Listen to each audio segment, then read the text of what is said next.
بسم اللہ الرحمن الرحیم۔ 7 جگہ بسم اللہ مت پڑھنا ورنہ انسان کافر ہو جاتا ہے۔ خبردار محترم ناظرین، قرآن مقدس اللہ تعالیٰ کی عظیم کتاب ہے۔ یہ برکت والی کتاب ہے۔ اس کی آیتیں مومنوں کے لیے شفا ہے۔ اس کے ایک ایک حرف میں 10 نیکیاں اللہ نے مقرر فرمائی ہیں۔ قرآن پاک دنیا و آخرت کی پریشانیوں کا علاج ہے۔ قرآن پاک رحمتوں کا خزانہ ہے، لیکن اس عظیم رحمت والے خزانے سے مالا مال ہونا ہو تو پہلے سچے دل سے بسم اللہ الرحمن الرحیم پڑھو، پھر اس خزانے کو کھولو اور زیادہ سے زیادہ اللہ کی رحمتوں کو حاصل کرو۔ جب قرآن پاک جیسی عظیم کتاب بغیر بسم اللہ الرحمن الرحیم کے نہیں کھلتی تو دوسرے جائز کام کی برکتیں بغیر بسم اللہ الرحمن الرحیم کے کیسے حاصل ہو سکتی ہیں؟ حضرت عثمان بن عفان رضی اللہ تعالی عنہ نے رسول اللہ صلی اللہ علیہ وآلہ وسلم سے بسم اللہ کی نسبت سوال کیا۔ آپ صلی اللہ علیہ وآلہ وسلم نے فرمایا، یہ اللہ تعالیٰ کا نام ہے۔ اللہ تعالیٰ کے بڑے ناموں اور اس میں اس قدر نزدیکی ہے جیسے آنکھ کی سیاہی اور سفیدی میں۔ جابر رضی اللہ تعالی عنہ فرماتے ہیں، جب یہ آیت بسم اللہ الرحمن الرحیم اتری، بادل مشرق کی طرف چھٹ گئے، ہوا ساکن ہو گئی، سمندر ٹھہر گیا، جانوروں نے کان لگا لیے، شیاطین پر آسمان سے شعلے گرے، اور پروردگار عالم نے اپنی عزت و جلال کی قسم کھا کر فرمایا کہ جس چیز پر میرا یہ نام لیا جائے گا اس میں ضرور برکت ہوگی۔ حضرت ابن مسعود رضی اللہ تعالی عنہ فرماتے ہیں کہ جہنم کے 19 دروغوں سے جو بچنا چاہے وہ بسم اللہ الرحمن الرحیم پڑھے۔ اس کے بھی 19 حروف ہیں، ہر حرف ہر فرشتے سے بچاؤ بن جائے گا۔ اسے ابن عطیہ نے بیان کیا ہے، لیکن کچھ ایسی جگہیں ہیں جہاں پر بسم اللہ الرحمن الرحیم پڑھنا حرام ہے، جائز ہی نہیں ہے۔ ہر انسان جہاں چاہتا ہے پڑھ لیتا ہے۔ کچھ لوگوں کی ایسی عادت بن جاتی ہے کہ وہ ہر کام کرنے سے پہلے ایک دم بسم اللہ الرحمن الرحیم پڑھتے ہیں، تو کچھ ایسی بھی جگہ ہے جہاں پر بسم اللہ ہمیں نہیں پڑھنا چاہیے۔ جہاں پر بسم اللہ انسان اگر پڑھے گا تو وہ گناہگار ہوگا۔ بسم اللہ کا پڑھنا ایسی جگہوں پر، ایسے مقامات پر جائز ہی نہیں ہے۔ اب آپ یہ سمجھ لیجئے کہ کون سے مقامات پر بسم اللہ پڑھنا چاہیے، کن مقامات پر بسم اللہ نہیں پڑھنا چاہیے۔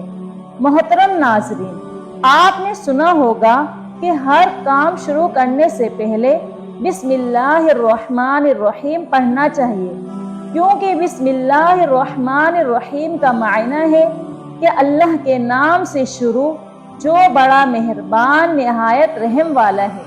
یعنی ہم کام کو جو شروع کر رہے ہیں وہ اللہ کے نام سے شروع کر رہے ہیں تاکہ اللہ ہمارے اس کام میں برکت عطا فرما دے۔ اور بسم اللہ پڑھنے کے فائدے بھی بہت زیادہ ہوتے ہیں کہ اگر کوئی انسان کسی کام کو پڑھ کے کرتا ہے تو اللہ تبارک و تعالی اس کے اس کام میں برکت عطا فرماتا ہے۔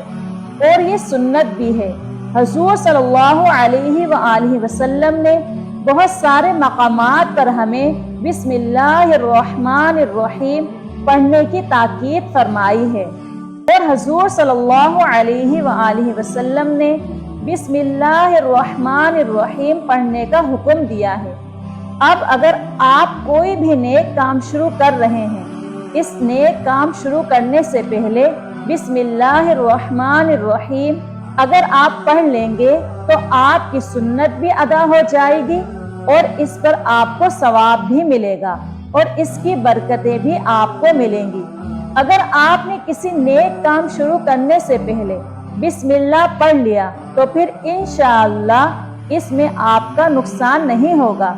اللہ تعالیٰ خود آپ کا حامی و مددگار اور ناصر بن جائے گا، کیونکہ آپ نے اپنے اس کام کو اللہ کے نام سے شروع کیا ہے کہ ہمارا کام تھا کرنا، اور بندہ کیا کرتا ہے اور اس کے بس میں ہوتا کیا ہے؟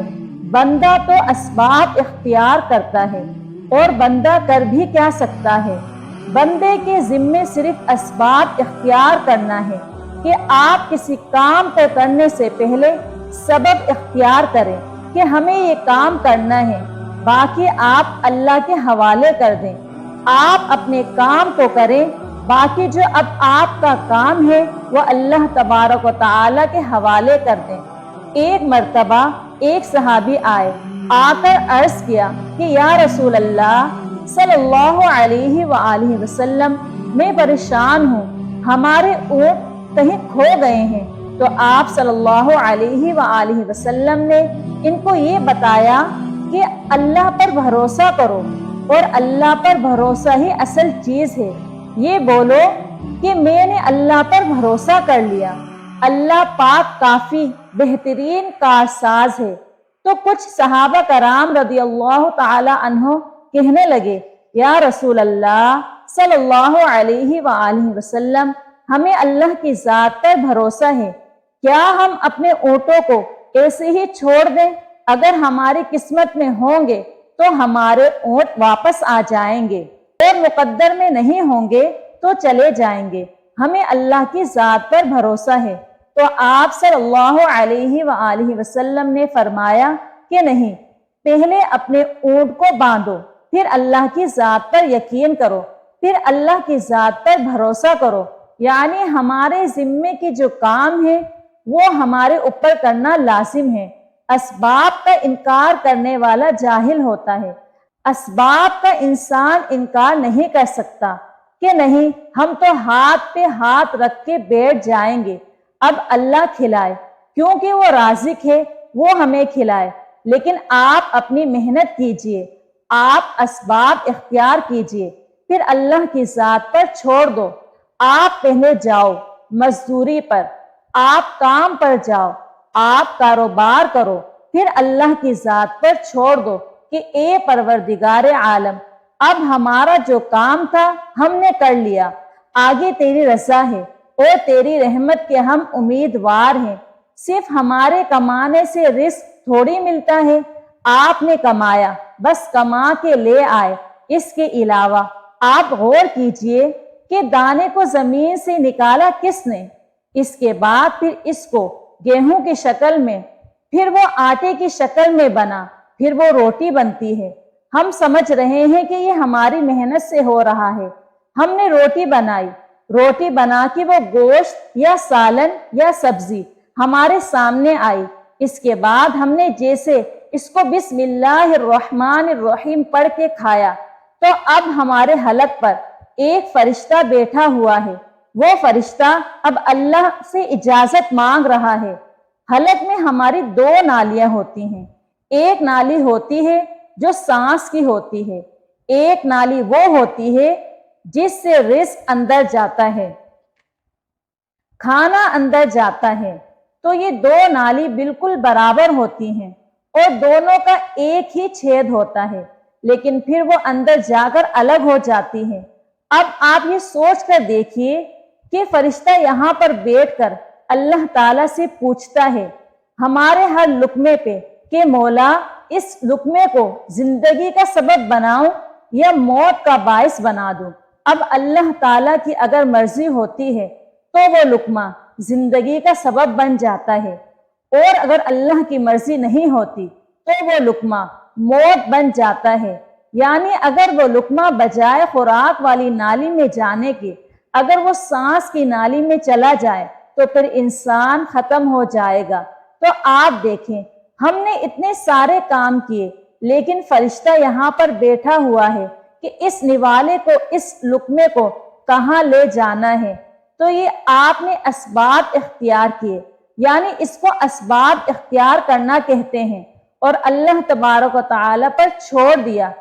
تو نیک کام ہم شروع کر رہے ہیں، کھانا کھا رہے ہیں، تو ہمیں بسم اللہ پڑھنے کی تاکید کی گئی ہے۔ لیکن بہت سارے لوگ ایسے ہوتے ہیں کہ کچھ حرام کام کرتے ہیں، جیسے مثال کے طور پر اگر کوئی انسان جوا کھیل رہا ہے تو اس میں بسم اللہ کا پڑھنا حرام ہے کہ اللہ کے نام سے شروع۔ اللہ نے کب کہا تھا کہ آپ جوا کھیلو جا کر؟ اللہ نے کب کہا تھا کہ آپ شراب بیچو جا کر؟ اللہ نے کب کہا تھا کہ آپ جھوٹ فریب مکر کرو جا کر؟ اللہ نے تو کہا ہی نہیں۔ ایک شخص نے بڑی عالیشان منزل بنوائی اور اس پر لکھا ھذا من فضل ربی، اور شیطان نیچے بیٹھا رو رہا ہے۔ تو لوگوں نے پوچھا تو کیوں رو رہا ہے؟ تو اس نے کہا کہ دیکھو میں نے اس سے جھوٹ بلوایا، فراڈ کروایا، ہم نے اس کی بلڈنگ فراڈ کر کے بنوا دی، اور یہ لکھ رہا ہے ھذا من فضل ربی، یہ میرے رب کا فضل ہے۔ اللہ نے کہاں کہا تھا کہ جھوٹ بول کے کمانا؟ اللہ نے کہاں کہا تھا کہ ڈھونگ کرنا؟ اللہ نے کہاں کہا تھا کہ فراڈ کرنا؟ تو مقصد صرف یہ ہے کہ شیطان تو ہر طرح سے انسان کو بہکاتا ہے، تو اس لیے حرام کاموں سے پہلے ہمیں بسم اللہ ہرگز نہیں پڑھنا چاہیے۔ ہمیں ہر نیک کام شروع کرنے سے پہلے بسم اللہ پڑھنا چاہیے۔ ہمیں احتیاط رکھنا چاہیے کہ جب ہم باتھ روم کے اندر داخل ہو چکے ہوں، نہانے سے قبل بسم اللہ نہ پڑھیں۔ باتھ روم میں جانے سے پہلے ہم بسم اللہ الرحمن الرحیم پڑھیں، اور باتھ روم سے نکلنے کے بعد جب کپڑے پہنیں تو پھر بسم اللہ الرحمن الرحیم پڑھیں۔ اور کوئی انسان کاروبار کرتا ہے، اب اس نے جھوٹ بولا اور پھر اس کے بعد پیسے لیتے وقت بسم اللہ الرحمن الرحیم پڑھا، تو ایسی جگہوں پر جہاں پر حرام کام کوئی بندہ کرتا ہے تو وہاں پر بسم اللہ الرحمن الرحیم نہیں پڑھنا چاہیے، کیونکہ اللہ تبارک و تعالی نے آپ کو دنیا میں چھوٹ دے رکھی ہے کہ جیسا کرو گے ویسا بھرو گے۔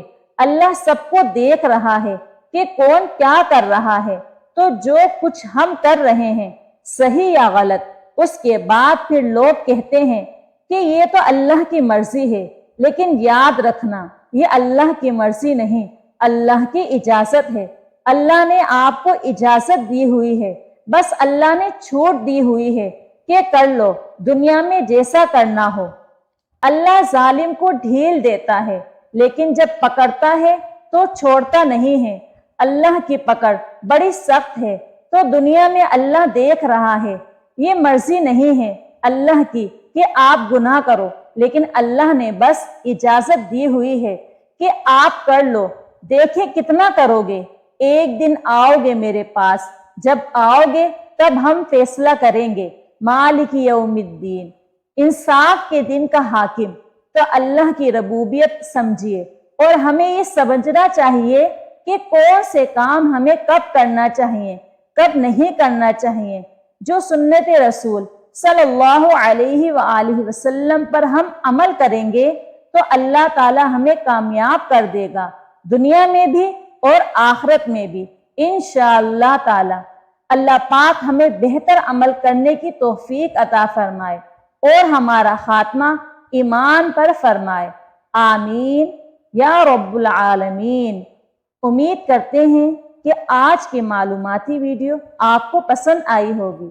اگر آج کی معلوماتی ویڈیو آپ کو پسند آئی ہے تو ویڈیو کو لائک اور شیئر کیجیے۔ اگر آپ چینل پر نیو ہیں تو چینل کو سبسکرائب کیجیے۔ شکریہ۔